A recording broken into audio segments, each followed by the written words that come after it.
Ooh, before we go into anything, what did you guys think about the Penguin commentary? Where are we at with what My happened? family was a big fan of it, and we're Okay, referencing Brendan fantasizing about eating penguins. that's not true. I wasn't fantasizing. I just was at the aquarium in Chicago and looked at them, and they're really plump. They probably taste very good. Do you think that's a direct result of Florida State's 1-9 season? Like me thinking that? Yeah, like I've been thinking of weird you shit my entire life. but No, you that's not thinking anything. that and then tweeting it. Oh, maybe the tweeting it. I was deflecting from the season. Would you eat a penguin, Chris, if you were allowed to? I think it's legal. What we're No, talking. my brother absolutely loves penguins. I couldn't do that to him. What if you really want to get it, like at Justin? What if he pissed you off and you just eat a penguin right in front? It's just poor things. What kind of noise would a penguin even make? I don't know. I don't want to think about it. Speaking of Horrifying. Zach's family, Zach's mom, Mrs. Blostein, said that Zach was rude for yawning. So we do have that confirmed as well. So everything's kind of going in my favor right now. Hey, welcome to On the Bench. I'm your host for this episode, Brendan Sinone. I'm joined by Zach Blostein, Chris Snee. Not much has really happened since the last time we all got together. The three of us.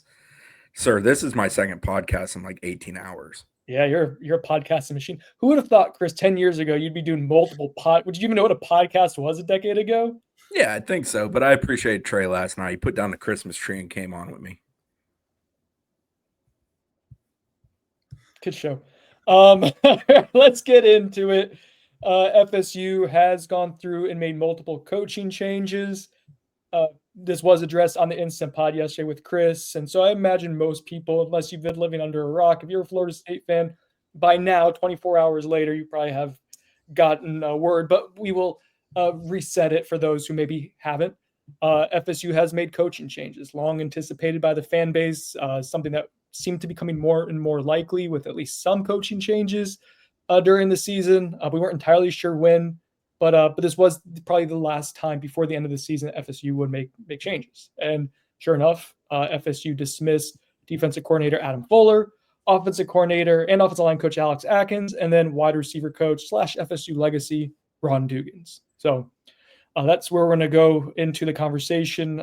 Basically, we got to talk to Mike Norvell today, kind of some insights into why the decisions were made, when they were made, where FSU goes from here. Before we get any further, Chattanooga Whiskey, sponsor for this episode, sponsor for really just like they're the perfect sponsor for this season. If you need to have gotten through it, 1-9. Oh yeah, FSU also lost to Notre Dame, 52-3. Was that it? Yeah. It was a toughie. So, anyways, you probably needed some Chattanooga whiskey to get through that game.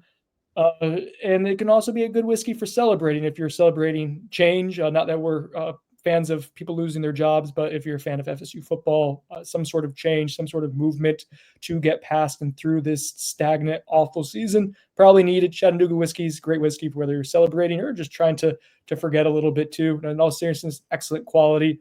And we are thankful to have them as a sponsor. You could pick up a bottle. They're 111 proof, especially great value in my estimation, all throughout the Southeast. Publix is locally in Florida. You can Market Square Liquors here in Tallahassee if you're local, all over the place. And then Buyer Sinone, sponsored by The Turner Group. The Turner Group, Colin and Amy Turner, elite at buying, selling homes, like legitimately good people who were going to work extremely hard for you if you're going to enter the housing market, if you're considering it, even if you're looking to own to rent like Zach's family's doing. Like, yeah, it could be a money-making venture for you. It doesn't have to be stressful when you're in good hands with Colin and Amy, the Turner Group. They can help you throughout the state of Florida. All right, Zach. So let's set it up here. Well, I think people like it when we kind of do a peek behind the curtain of our process of reporting stuff or just how things kind of unfold. So your vantage point, Sunday afternoon, we kind of set the day starting to chase news and trying to see what's happening. We finally get word that coaching changes are happening. How did it all unfold in your perspective? Yeah, I mean, I think in the weeks leading up to the game, the Notre Dame game, we had kind of thought internally and expressed this, I think, on the pod and, in our reporting that this was a potential window for FSU to make change, right? The Sunday coming after that Notre Dame game, which we all expected FSU to lose in, big fashion. Don't say that. Yeah, it was a close game. But this was that timeline during the season that made the most sense for Florida State to make changes to their coaching staff. I think if not now, it would have been right after that Florida game in a couple weeks. But yeah, I mean, as that day progressed, I think a lot of Florida State fans were just kind of probably, scouring the Noles 24/7 message boards, waiting on some sort of release from the program announcing the news. And, we were probably in this, in a similar boat. We're obviously chasing any sort of rumor or lead towards what could be unfolding that day all day. And honestly, in my perspective, like as the day progressed, I got less and less confident that change was going to happen. But I think it was just after 5 p.m. we saw the announcement go out, and it was actually, I mean, we had gotten some, or Brendan had gotten some pretty good indication that change was about to be, changes were about to be made. Not long after, they were officially announced by Florida State, and not enough time for us to actually report it, unfortunately. unluckily, yeah. But good on you for being on top of it. And we had expected these three changes as the most likely ones that were going to be made to the coaching staff. And I think Brendan can tell you he was prepared for these three specific coaches. And just speaking from a pure just human level, I mean, these are three good guys that Mike Norvell fired from his coaching staff, guys that he got along with really well, that were honestly pretty easy for us to get along with in dealing with them in the media kind of coach relationship, professional work relationship. And then we've known these guys for half a decade. I mean, Dugan's for even longer, 6 years. And for Chris, I'm sure he knew Dugan's more just from his playing days as well. And yeah, man, I mean, it's unfortunate to see people lose their jobs. And it's important for Florida State fans to, as important as it is for them to hold these coaches accountable for an unacceptable season like this one. It's also important to remember these guys were all a part of the return to prominence that we saw in the 2022 and 2023 football seasons. Like, these guys were pretty instrumental towards doing that. So yeah, as bad as this season has been, just want to say, like, it is unfortunate to see them lose their jobs, and honestly hoping for them that they're able to land on their feet and find good opportunities in the future. But yeah, I mean, that's kind of where we're at. I legitimately enjoyed listening to Adam Fuller talk about football. I feel like I learned a lot about the game from him, and I appreciate that. And I like that Alex Atkins was often talking about things beyond football, life type of stuff, whether it was on record or just kind of shooting the shit with him too. What was happening on the field can be differentiated from just liking them and thinking that they are good coaches. Like, they don't not know what they're looking at, or regardless of the results. I think this was larger of messaging and some level of disconnect starting to happen with the program. Those are bigger things that Mike Norvell has to figure out and address. And change was needed. Just, you can't be 1-9 at Florida State, and you have to find new messaging. But those are all guys who have a chance to end up being really successful at other stops too. Like, we think all highly of them at different levels and what they can do. So Mike Norvell speaks to the media today. We had a Monday press conference. This was already set up. This wasn't a press conference called to talk about the firings. I did raise my eyebrow when we found out on Friday. Was it, Chris? Yeah. Was there Friday? So the SID for football had reached out late last week to myself and a couple other people at different websites. Bob, I think, over at the Osceola Ira at WarChant, for example, and asked essentially, are you fine with next week with it being just Coach Norvell on Monday and basically no access to practice during the week, with it being a bye week? And it's 1-8 at that point. We're expecting 1-9. we're all pretty damn tired of being around each other to a degree, and there's not a whole lot we're getting out of practice these days, if I can speak for most people. And we were good. So like that was all preset. And I actually put it on the message board because I didn't want it to be perceived in a different nature after the football game, regardless of what the outcome of the football game was and the things that happened after the football game that we saw it go down on Sunday. So I think I actually put it up on the site immediately when it was put out by FSU.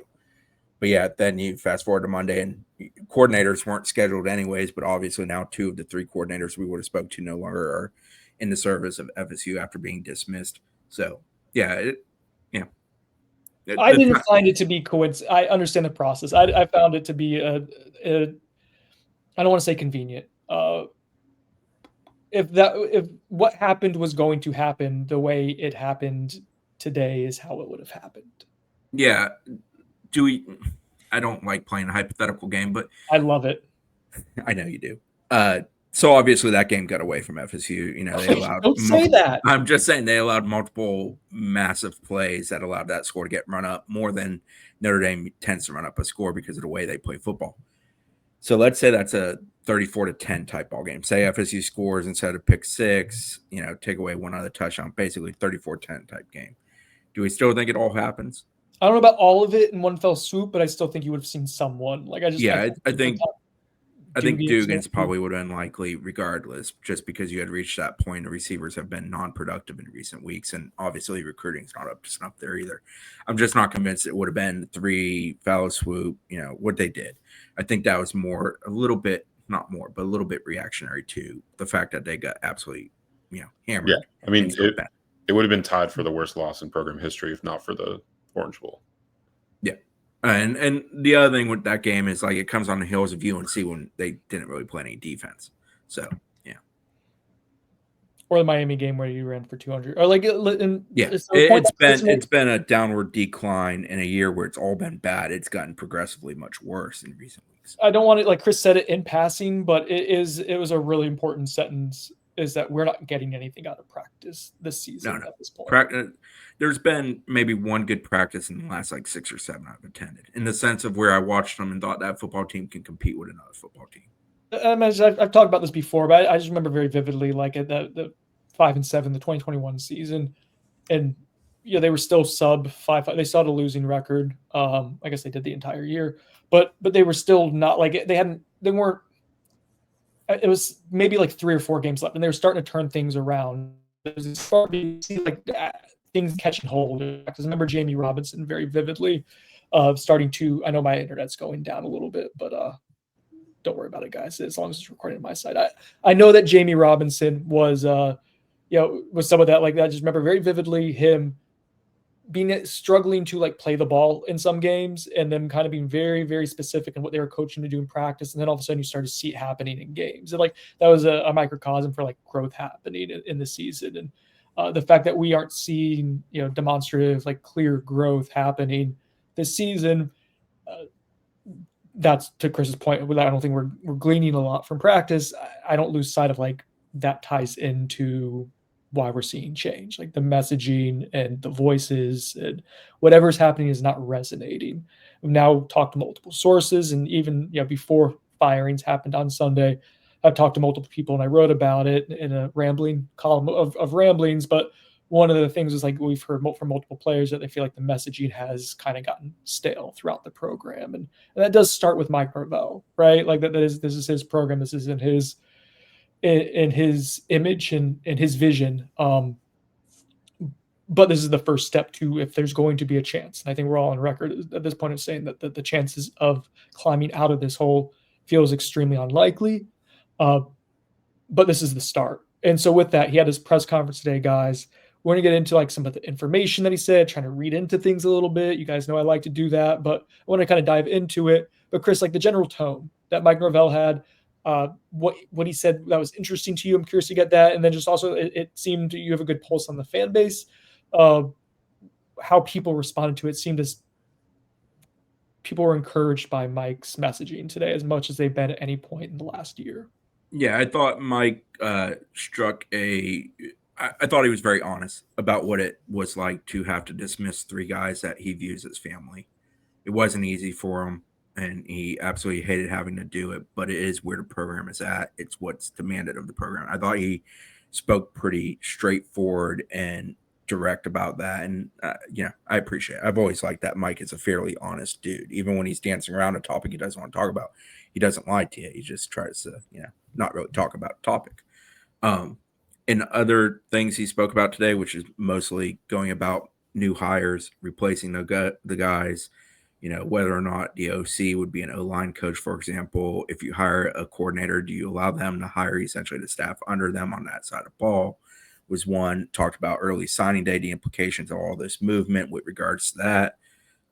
Some of the other topics were, essentially what do you do the next 3 weeks? Because obviously you're already into off-season FSU to a degree with the coaching change.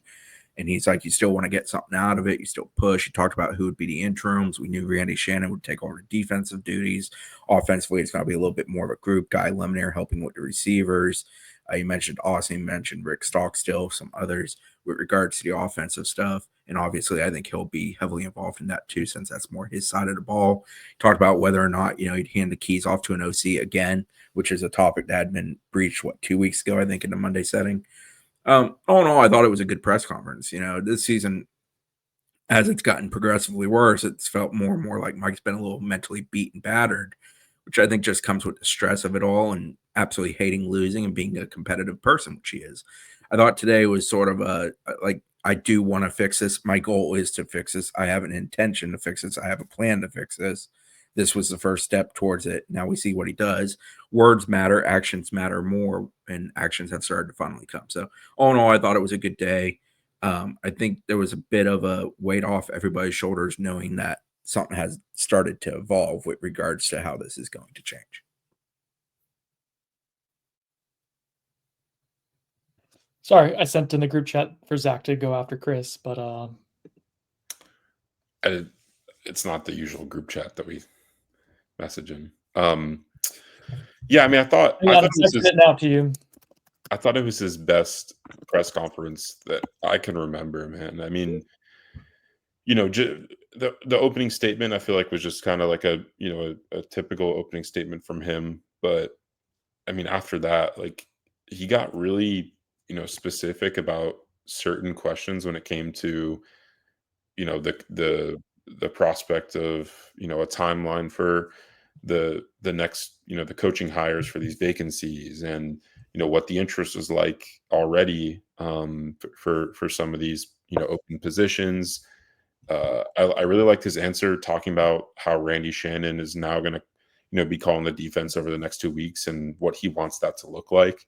He kind of said that he wants Randy to have his own wrinkle on their plans on defense, but because they're 10 games into the season under Fuller's scheme, like it's not going to look drastically different in the final 2 weeks. But the bye week does allow Randy to kind of get some time to implement some things he wants to implement in the final two contests. So yeah, I mean, I thought I was really encouraged watching it. I mean, and I'm sure for you two that have to go attend those press conferences during the course of this season specifically, it's kind of a drag most weeks. We're really looking for things to write about coming off his press conferences every week, and there's maybe one thing every week that we can really talk about. And it felt like this week there was a ton of ideas that just from what Norvell said about things that we could turn into content, which was really encouraging, and that speaks to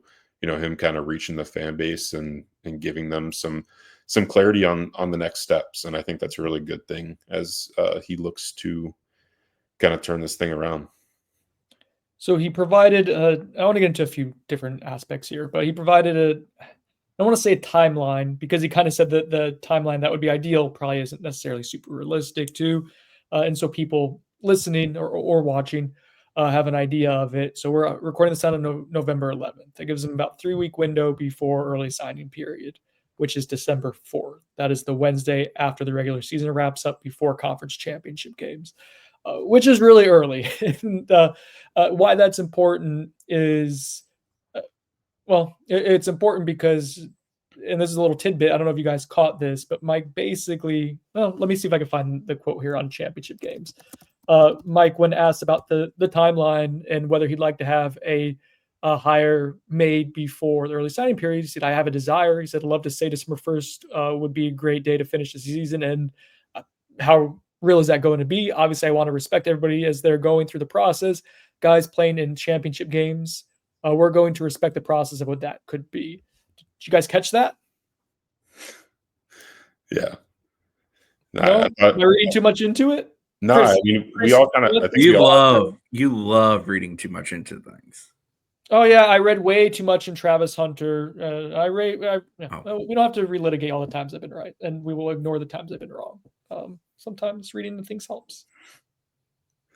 I think we all kind of thought, or were thinking, what he was referencing there. And yeah, I mean, I think part of it is there is an unknown aspect to what the coaching carousel is going to look like this season because of how much the signing day was moved up. Because if you remember last cycle, the previous few cycles, signing day for high school recruits used to be like 3 weeks into December.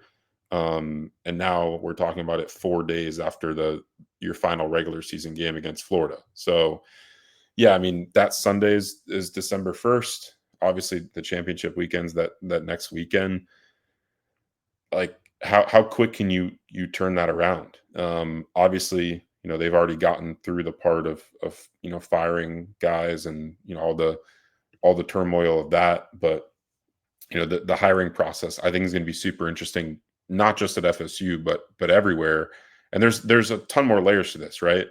What about playoff teams? A lot of those teams are going to be playing into January, and we're going to be talking about how academic semesters play into that. FSU usually starts their academic semester very early on in January. So yeah, I mean, playing games and like these aren't just teams that are going to be like waiting a month to play a bowl game. Like there's going to be teams, if you keep advancing, that are going to be playing multiple weeks. So like interviews and whatnot. Like, yeah, that's a good point, Zach. Yeah, and like, can you poach those coaches off those teams? Like, I don't think that's going to be a very realistic way to look at it when it comes to those playoff teams. And not saying that they have to go and do that, but there are probably a lot of good coaches on those teams. But yeah, that's going to be difficult, right? Because like, what are those coaches willing to?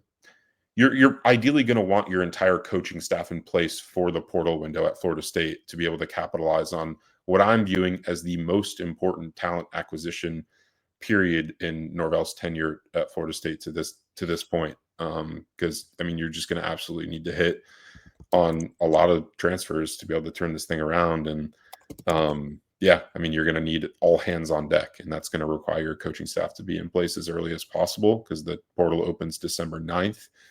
And there are a lot of dynamics at play. So I'm interested to see what it looks like. I think Norvell, I like that he was truthful and was like, I'm hoping that we can make it happen as soon as possible. But I think he also explained that he envisions some,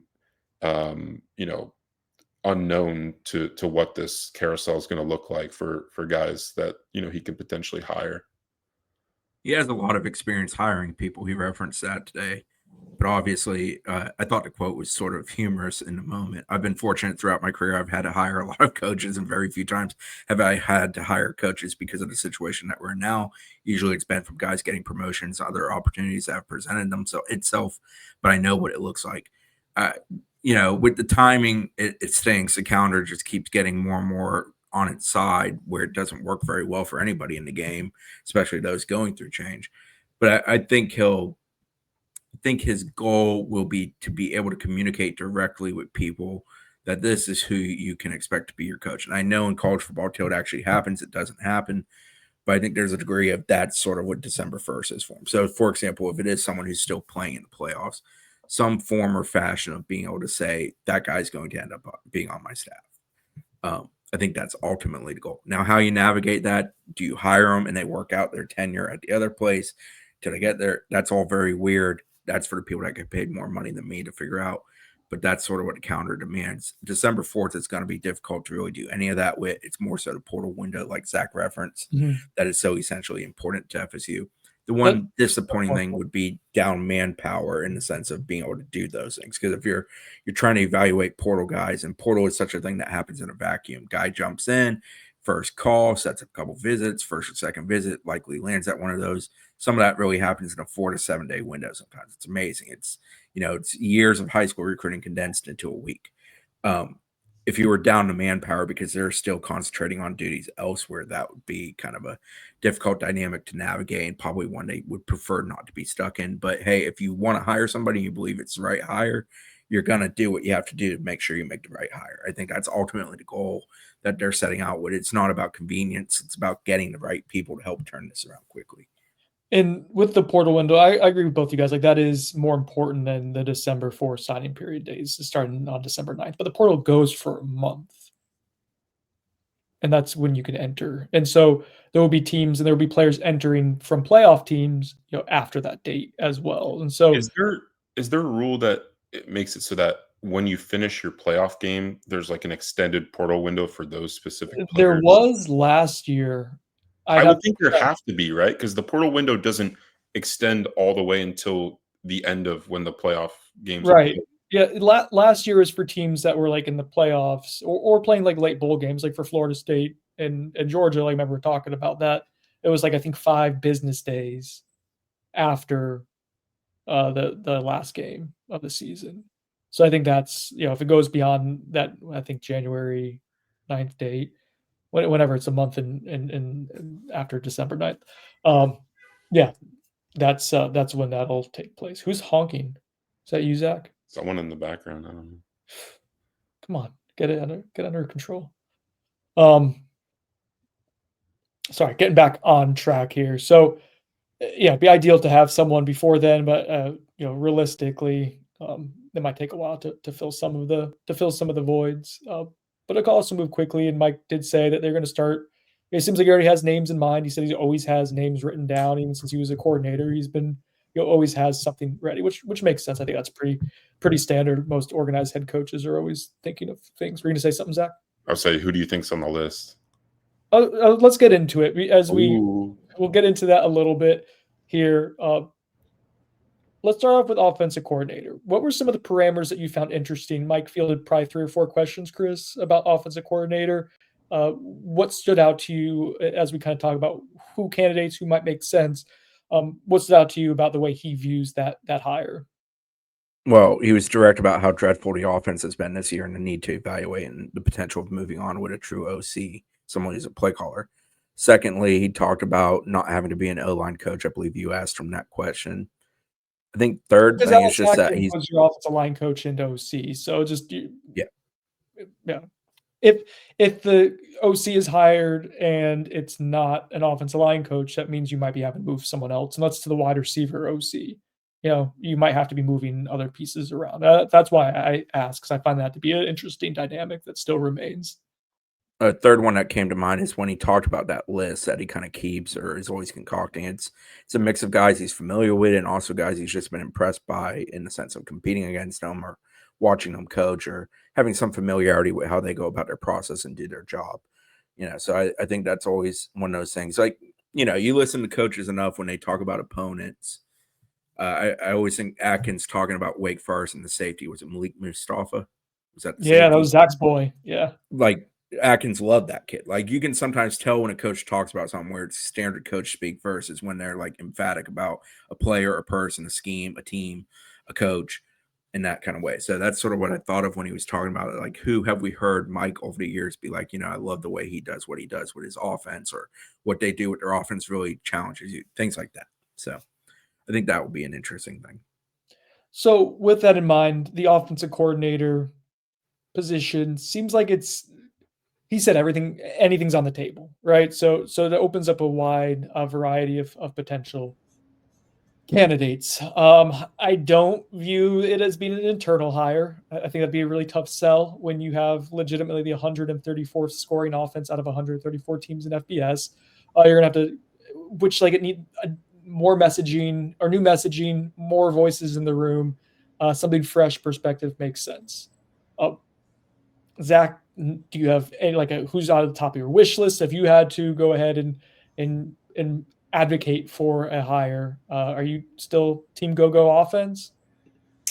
I kind of am. I mean, I'm open to other options. I haven't researched it as extensively as you have, just the potential options that they'd be in play for, and honestly, we don't know yet what who and what Mike Norvell is valuing specifically, and obviously we're going to continue to dig into that. But I mean, I do like the prospect of someone like Brennan Marion, and I think when we first brought up the idea of bringing in someone like Marion, like we kind of prefaced it like, oh, this is probably unrealistic because Mike probably won't bring in someone that's going to want to run their own offense, and it's something that's not very similar to what he does schematically. But I found it very telling that in that answer, when he was asked specifically about whether he'd be willing to bring someone in to do exactly that, to run their own offense that doesn't exactly match what he's done over his career. I mean, he said yes, and that everything is open, and then specifically referenced that they are awful on offense this year, and because of that, he needs to be open to that. So, obviously actions speak louder than words. What he actually does will tell the tale. But I thought the words were encouraging if you're a fan of one of these other play callers that would come in and run something a little bit different and unorthodox when compared to Norvell's traditional scheme that we've seen him run throughout his tenure at FSU. But yeah, I mean, do you have any other names that get you excited, Brendan? Real quick on Brennan Marion, I know what the go offense that there's a lot of triple option elements to it, and I think there's a realistic, legitimate concern of how would that translate over to the highest level of football. I think that's totally reasonable. I will say his background and if you had him as your wide receiver coach / OC or involved in that, I mean, Jordan Addison, Xavier Worthy, those are multiple first round picks that he's coached directly over the last few years. So there's an element of value beyond just he brings a unique offense, and he obviously has worked closely and played under Mike Norvell. Names for me, I mean, Cade Bell is one we've mentioned on the podcast before. That's just a geographical tie. He's from Florida. He coached at Valdosta State with his dad, now the offensive coordinator at Pitt, and they've had a rough couple of weeks, but what they've done there in short time has been impressive, and the turnaround there. And he was also the OC at Western Carolina beforehand. And I think they led the country in yards per game. They're right up there, at least in points per. They're prolific at the FCS level. So he's been successful wherever he's gone. He's younger. Curious to see what kind of direction. A lot of coaches I've looked into have been younger coaches, because I think you're more likely to be able to kind of get a roll of the dice with those guys, given that Mike Norvell is probably, I don't want to say on the hot seat yet, but one win in the season, there's going to be questions that candidates are going to need to have addressed going into 2025, that they'd be getting multi-year, at least salary-wise, multi-year guarantees and assurances. What was that, Zach? I was going to say dream candidate, probably way too unrealistic, but Brian Hartline, if you told him that he could run his own offense, I don't know what that would look like. I don't think he's ever done that, but he obviously has been a prolific receiver / co-OC at Ohio State the last few years. And his receiver group has consistently been one of the better ones in college football. Obviously was the lead recruiter for a guy like Jeremiah Smith and plenty of other blue chip receivers over the years. And yeah, I mean, I don't know how realistic that is, but obviously a guy that would be a dog on the recruiting trail. And the unknown with him is just what that would look like offensively. Yeah, if he brings Jeremiah Smith with him, go let him call whatever he wants to call. Yeah. It will probably look like a good play. Brian Hartline makes $1.6 million annually, so yeah, I don't know how much room you have unless you're doubling his salary, which maybe that's where they're at right now with it. To go ahead and make that enticing, yeah, the ability to say you run your own offense.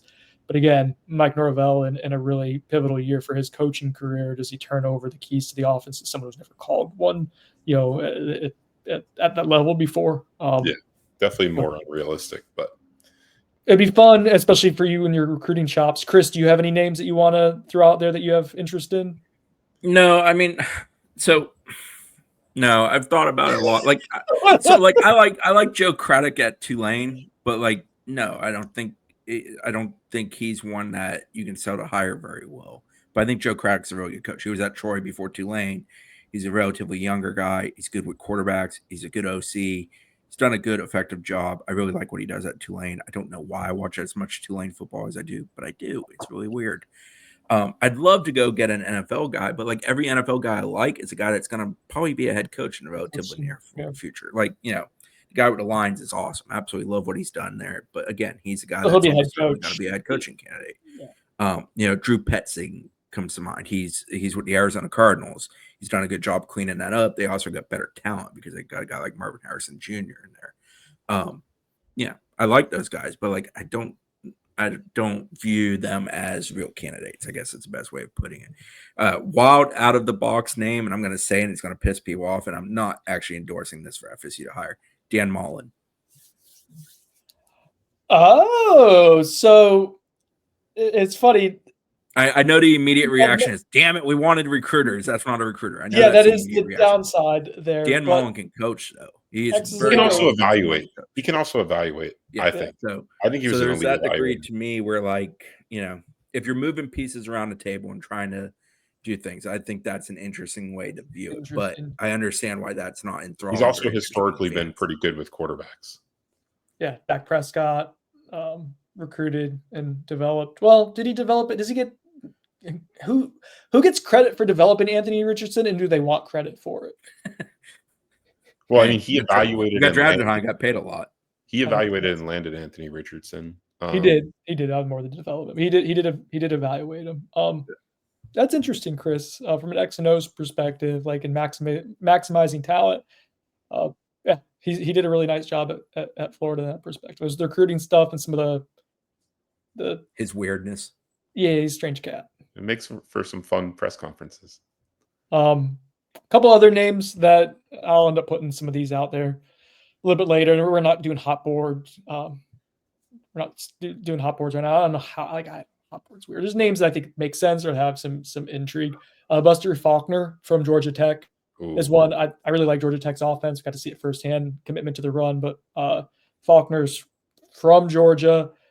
He has some experience the last few years as a quality control coach at Georgia at UGA. So he's been around that operation, see how that works. And then before then, OC at various like regional schools, Middle Tennessee State, Southern Miss, think Arkansas State, Central Arkansas. It's from the Southeast, but like they've put together a really good rushing attack at Georgia Tech the last 2 seasons. And I think they've done like a really nice job maximizing their talent. And so that's a name that, like, I know it's not a sexy hire, but that's someone who's done a nice job maximizing. Dude, did you watch their game against Miami? Yeah, I thought the game script against Miami was beautiful, given that it was legitimately like excellent. They had a quarterback who couldn't throw the ball in Haynes King because he was injured, and they still ran whenever he was on the field. Hurt the second series of the game. Yeah, Jamal Haynes. Yeah, but whenever they were on the field, whenever Haynes King was on the field, you knew that they were going to run the ball, and they still had a ton of success running the ball with like their third string running back and a hurt quarterback. It was legitimately impressive. Georgia Tech's one of the toughest teams in the country. I mean, we learned that firsthand in Ireland, and I think a lot of that's Brent Key. I think it starts at the top with them. Brent Key is an O-line at heart, and that's how he acts, and he wants to run the damn ball.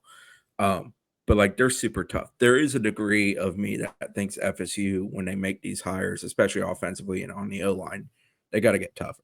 They are not near tough enough of a football program this year. And that permeates in a lot of ways. There's a lot of ways to work towards that, and it's not solely a singular hire, but they got to get better in that regard. Yeah, I do wonder, like, Jeep Wade at Georgia Tech's their offensive line coach. Like, could you do a twofer and get both of those in? And just something to think about. The only other name, I was talking to an industry source last week, and they were like, this is a name who's going to pop up a lot, and that is Ben Arbuckle over at Washington State. He's done a really nice job there. It's a top 25 offense this year, considering they, had to replace Cam Ward, a couple other options. Their number 1 wide receiver, I think, is at Texas Tech and doing well. Is it Josh Kelly, maybe? Yeah. But he's young. He's 29 years old. was the OC at Western Kentucky the year before, so already has a good amount of experience at such a young age. Yeah, that's another name that might be interesting. So a lot of the names I have there skew younger. Interested to kind of see what the next few weeks bring and what some of the chatter is at OC. We mentioned a lot of coaches that like aren't offensive line coaches though. So again, like I do think that's going to be an interesting dynamic to see is how Mike ends up accumulating his, situating his offensive staff. Are there moving pieces? How does he go about that out? I personally don't want the next OC to be the O-line coach if he's going to have his hands in play calling. No, I don't either. I want the offensive line coach to coach offensive line. And if you want to go ahead and get a second offensive line coach, invest more money and have them as like off field, but like you'll continue to add more and more people there. I think a lot of resources financially, both in coaching and more importantly, roster building need to be allocated into offensive line. Like that's the thing that has to get solidified. You can't be where you're at right now, which is among the worst in the country at it. It has to get better for everything else to have a chance. So wide receiver coach. What do we think, guys? Who are some names? Who intrigues? Zach? I'll start. I kind of mentioned this on the board, and he's on Brennan's list, but Taquan Underwood. He's currently an assistant receivers coach with the New England Patriots. He was previously at Pittsburgh, and before that with Rutgers.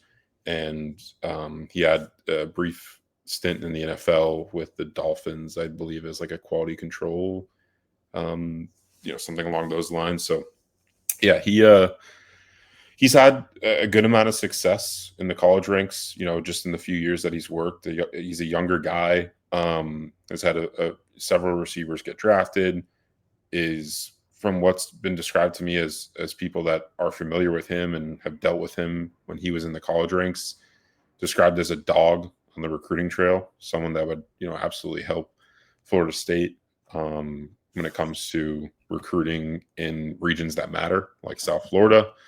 And yeah, I mean, if you remember, and I actually look back on his 24/7 Sports profile, Brendan, you actually wrote about him when covering the Hakeem Williams recruitment, when mentioning Pitt. When he was at Pitt, they were a finalist for Hakeem Williams, and at one point considered the leader for him. And I think a lot of that had to do with Underwood's specific involvement in that recruitment. So yeah, he was a really solid recruiter, and that's kind of my main reason for wanting him on staff is because I think that's what Norvell needs to value very highly when it comes to these hires, in my opinion. Obviously, they need to improve on the field, but I think the easiest way to do that is with better players, and I think he'd give you a good shot to bring in some pretty nice ones at a program like Florida State. I covered Taquan Underwood when I was a student at UCF, and he was a player at Rutgers, and they beat UCF in a bowl game. Wow. That's how old I am. Chris, play well. You got any wide receiver names? Not a name. I think it's more the profile you're looking for. You're looking for young. You're looking for energetic. You're looking for a guy who can recruit. I think a guy who played in the pros relatively recently wouldn't be a bad thing to look at. Ooh, okay. That would, Taquan Underwood kind of fits that bill a little bit. Ross Douglas from Syracuse is 30 years old. Quinshaw Davis, who played at UNC, he's at Georgia State these days. He's been to college game a few years now coaching. Georgia State. He's a younger guy. Yeah. I'm not necessarily saying him as a candidate, but a profile that's sort of like that to me is, I think that's the area where you go and get a guy who, one, knows how to play the position because he played it, and he played at the highest level. And two, young, can recruit, can relate, can get it done. I think you got to have dudes on your offensive staff who are, their value is as good of a recruiter, but they also can do the job on Saturday. Name that comes to mind, two of them, but one that fits very closely to what Chris is describing, and this is a familiar name to FSU fans. That's Marcus Davis. He played at Auburn. Did he play at Auburn during the championship game team? I don't remember which years Marcus was there. He was here not too long ago either. But he was at FSU. He was part of Mike Norvell's original staff as a wide receiver GA. Then went to Hawaii. as a wide receiver coach, then went to Georgia State, and then Auburn, and that's his alma mater. So might be difficult to pull, but he's had some huge recruiting wins. His wide receivers have been pretty productive. So I don't know if you can pull him from your alma mater, but like maybe if the price is right, and if you feel like Mike Norvell has um, more stability. Another name that I like, Dane liked this one as well, is Noah Pauley from Iowa State. He was previously at North Dakota State, gets credit for Christian Watson development. Christian Watson ends up being a really high-end NFL draft pick, and the wide receivers at Iowa State have been really good. Not a super sexy name in terms of, and that's not, I don't, I should probably stop saying sexy on the podcast when describing. A little bit awkward. Yeah, but I'm saying the name's not sexy. Noah Pauley is not like Enrique Blankenship or something like that. Like that's a sexy name. I digress. Anyways, Iowa State's wide receivers have been really good. He's young. He's in his mid-30s, and he's been really good at everywhere he's gone. Only downfall there is not a whole lot of regional ties. But like I'm of the opinion that recruiters recruit, right? Like if you have a really good recruiter, you're going to find a way. What are you guys thought about the idea of moving David Johnson from running backs coach to wide receiver coach, and whoever your hire is then as a running backs coach, who might be just like, if you don't love the fit there or the ability to get an elite recruiter at wide receiver coach, could you go ahead and get one at running back coach? Are we buying or noting that as a potential? The idea of moving pieces around the table, I'm all for. I think it truthfully might happen, so I guess I'm buying that part of it. I don't know that necessarily has to be Yak, but he obviously has the experience. He has Mike's ear. He's worked well with Mike. I don't think he's somebody that's extremely likely to be let go. Like if you're ranking who remains and the likelihood of being let go, I don't think Yak falls into that category at a high level. Yak's probably a last one turning the lights off kind of deal. Like he'll be here until Mike is here. Just that was one of Mike's first hires ever as a head coach. There's a lot of loyalty to each other, and Yak stands for yards after catch. It's been moved to yards after contact, but he got the name Yak because it was yards after catch initially. So that'd be interesting too. And usually running back is a running back coach is where you put your best recruiter. So if you're able to move Yak to wide receiver coach and you get someone who's just a straight up recruiter, Juwan Sider, someone like that, like then that might be a path you explore. All right, last one, defensive coordinator. Yeah, I skewing towards probably like, again, young, energetic, someone. I don't think they have to be like an ace recruiter, but someone's going to be able to attract talent at a higher level. For the strengths that Adam Fuller had, and like last year's defense was legitimately elite. It was good in 2022. It was elite last year. He wasn't an asset for you as a recruiter. That's the truth of it. Some people would even say, Zach, like fair to say, he was probably a liability in some ways. So anyways, and I don't want to besmirch. Like it has to get better there. And so someone who has some recruiting chops, important. But I think someone who has proven defensive coordinator experience at any level, I think would be important, and most likely like at the Power 5 level. Like there's some names of position coaches who I think make sense, but I don't know, like a Derek Nicholson who has FSU ties and has been a really good recruiter at Miami, doesn't have like straight up defensive coordinator experience. I don't know if you roll the dice with that. A name that I'm going to throw out there who I really like is Chris Hampton at Oregon. He's a co-defensive coordinator, defensive backs coach right now, but he does have DC experience for multiple years at Tulane. More Tulane talk for Chris. So ties to the region. I think he's from the Southeast originally as well, but then having multiple years at Oregon, a full cycle at Oregon as a recruiter, getting to work under Dan Lanning, getting to see how that defense and elite defensive mind operates. Again, he has coordinator experience himself. Like there's a lot to like there, and because he's worked with Dan Lanning, someone that he could vouch for too, and that's really important to Mike, especially if he hasn't worked with someone before. He'd want to at least have someone who's worked with him that he trusts, and he trusts Dan Lanning probably as much as any coach in the country when it comes to sounding board and advice type of stuff. When Mike did say today, when he kind of said about the conference championship games, like that's the first name I thought of.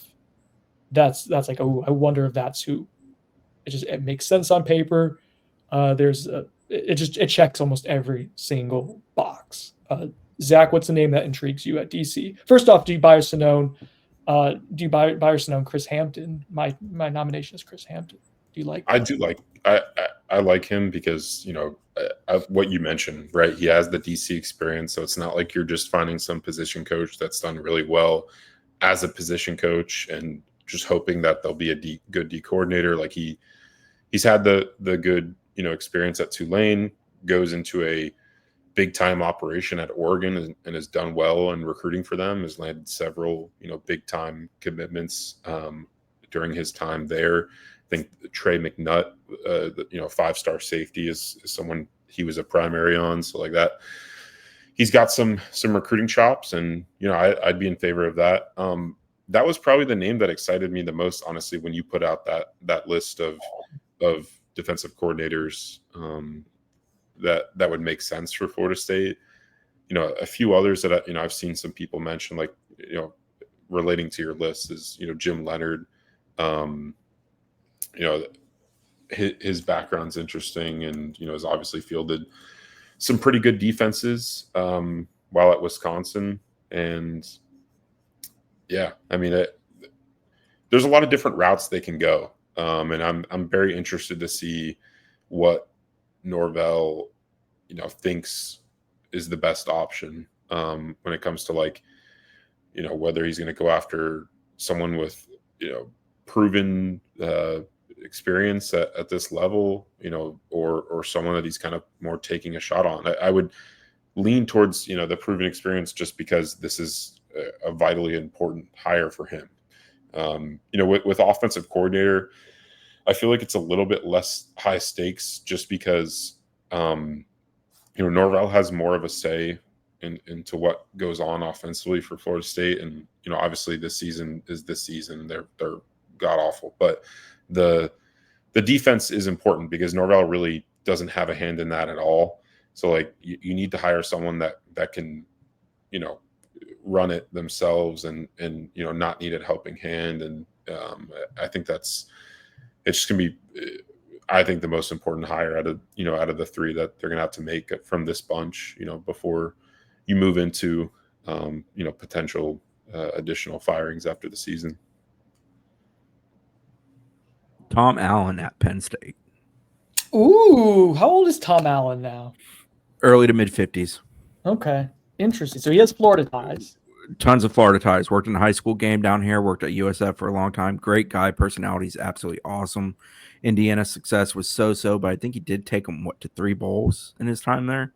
Yeah, they had some good seasons there. And I know they're having a great year under Signetti, but it's not like it's a place that traditionally wins. I just think Tom's a really, really good coach. I thought Franklin scooping him up last year was awesome on James's part, adding him to the mix there at Penn State. But I think returning to Florida would be appealing to Tom Allen. And he's a former head coach, tons of experience as a DC. I think he's a really good coach. I do know him personally, so I am a little biased here, but I just think he's a really, really good football coach. Yeah, that's a good nomination, Chris. That's someone, and that's going the other end of the spectrum, like in terms of age and stuff. Like he's more personality wise. He is older. He's in his 50s, but he's super easy to like. He's the kind of guy that I think would be a very, very effective recruiter. I think he would do a really good job at FSU personally. Sorry, my computer imploded during that, but I think we're all good. What are his ties to Florida? He worked as a high school coach. So he is from, I believe, Indiana. If I remember correctly from Tom telling me in the past, I think he was born in Indiana. But I believe he's basically lived in Clearwater a whole bunch in his life. He views Florida in many ways, especially from his time at USF and in the high school ranks here, as his other home, and he loves it. He loved living in the Tampa area. Yeah, he was a head coach at Tampa His kid was a high school player at the time down there when he worked down there. In the 90s. You see Armwood. So, it's his home away from home, I guess is the best way of describing it. But he has a great familiarity with coordinator.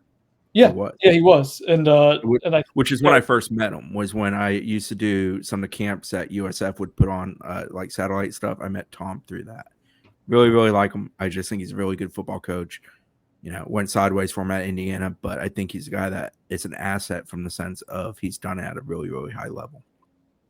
Let's play Buy or Sonnone real quick. Sponsored by the Turner Group. The Turner Group. All right. Buy or Sonnone, FSU makes at least one hire in a month from now. So December 11th. Buy. Yeah. All right. Bye. Bye or Sonone. Me screaming and I guess type screaming, flip the effing stories yesterday. Bye. I tried to. I'll buy because he definitely did that. I was trying to stay very calm with you while explaining the concept of one story about all of them, in addition to the individual stories you had pre-written about all three of them. Because I understood your point wholeheartedly, but I was trying to express my point and be very confident. I didn't want to get testy with one another.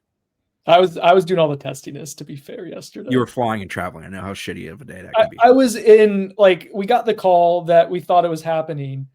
And by the time I got to, like, I was waiting to go downstairs in Atlanta into the tram to catch a connecting that was like boarding in like 30 minutes. So like the window was really, really tight. And by the time we were trying to like get the stories up and Chris was handling that and posting it, like I was in the tram with like one hand. I don't stand so well these days. Like I'm not balanced. So it's difficult for me to hold on to something stopping and starting. So anyways, yeah, that was a little touch and go, but we got it all done. By or Sonone, sponsored by The Turner Group. More than 2 changes still left on the docket. More than 2. And notice I say changes. It doesn't have to mean firing, right? I'll go with buy. I think there's potential of a retirement and a dismissal and somebody else leaving. Okay. Yeah, I'll buy for that same reason. I wouldn't buy more than 2 firings. I'll say that. Okay. Yeah, I don't think I'd buy more than that too. It's funny, like a month ago that like 5 felt like a lot. And then by last week, I thought it was important for us to be like, hey, we're pivoting off of that. Like we think it'll probably be closer to 5. Like we just got it on the skin of our teeth, but we were starting to hear that there were changes. And I think the first 2 that happened, I wasn't sure if Alex Atkins would happen in season. I wasn't even sure if that would totally happen. But I went from thinking that was unlikely to likely very quickly based on how Intel was changing. But kind of thought that Dugans was already done for a little while and was starting to hear buzz that both coordinators were being explored to be departed last week. So anyways. Do we think UNC is ultimately what doomed Fuller? I do. There's one player on that team and they did nothing to stop him. Yeah, I think that was maybe the final. I mean, Miami wasn't great with some of the substitution stuff. We saw Mike getting mad at him. I think Miami's a good offense. When you say doomed, and I think a lot of this stuff was like things were starting to move to where it was being considered. I mean, ultimately, like the biggest pivot point, and not as just for Adam Fuller and probably not this individual game, but in general, where it really like after everything shifted, I think was the Duke game. Right. You're coming out of the bye week. The hope was a reset, and instead you got squandered an opportunity and got worse. Demoralizing loss, and I just think internally, like they thought they were going to kind of turn some things around, and there was a shift. There was a shift in tone after that, and they still had to kind of get up for Miami, but it just wasn't the same. And you felt that Zach was covering that game. It was lifeless in a lot of ways, and that's when you kind of started the tone. Remember last week, Adam Fuller's tone. So it was after the UNC game at the press conference. It was different than it had been. And I told Chris that might be the last time we get Adam Fuller at a press conference. It just felt different. So yes, Chris, I guess that I think the UNC game is probably like what was finalizing that, but I think the wheels were already in motion for widespread change to kind of start after the Duke game. The more we've been able to kind of piece things together retroactively. Okay, the last one I got here, buy or Sonone, sponsored by the Turner Group. Your defensive 3, 2, 1. Buy or Sonone, sponsored by the Turner Group. Your defensive coordinator hire is more important than the offensive coordinator hire. I'd buy that. I buy that. It's pretty much what I said. I think change is going to be far more prevalent on the defensive side than the offensive side, even though I do think the possibility of the OC duty being handed off is monumental. Okay, I agree because of and that is I think he's going to hand it off. Yeah, I think he is. I think his fingerprints will still be on it to some degree, but yes, I think he's going to allow there to be a refresh because after the year they've had, there needs to be a refresh. The way he talked, but there is also the element of, and Mike has said this in press conferences, it's not like he's forgotten how to coach. And he's had a lot of success in a lot of different places with a lot of different offensive players and a lot of different offenses. And then this year it just all went to you know what. So like I still think he'll still have fingerprints on. I don't think he hires somebody who is a complete and utter departure from what he does conceptually. Oh, what do we do? Like a Navy offense, like a little hybrid of some flex bone with some RPO stuff, kind of marry it all together. Yeah. Army had like a 25 play drive this past week. They did. Took almost an entire quarter. I think it was 1350 something. It was wild. Like they showed like someone on Twitter like did a cut up of every single play, and it was like 3.5 minutes of just real time. Like, do you know how long 3.5 minutes of real football time is? Like that's crazy amount of plays. It just airtime is nuts. I don't think they'll probably go with a triple option. Is that Monken? Yeah, Todd Monken's still doing it over at Army. And his brother's the one with the Ravens, correct? There's an OC candidate. Just kidding. Jim Monken. Yeah. No, not Jim. I think it's Andrew Monken. Pretty sure there's Monken with the Ravens. Yeah, Jim Monken's the youngest Monken. Todd Monken's the one with the Ravens. There we go. Thank you, Zach. I appreciate it. Who's the Monken with Army? I was joking with the names. Did I say his name already? You're monking me crazy.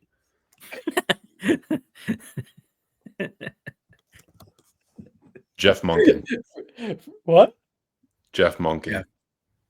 Oh, damn it. All right, for Zach Blostein, Chris Nee, we got the title of the podcast. I'm Brendan Sedone. This has been On the Bench. We'll talk to you guys later.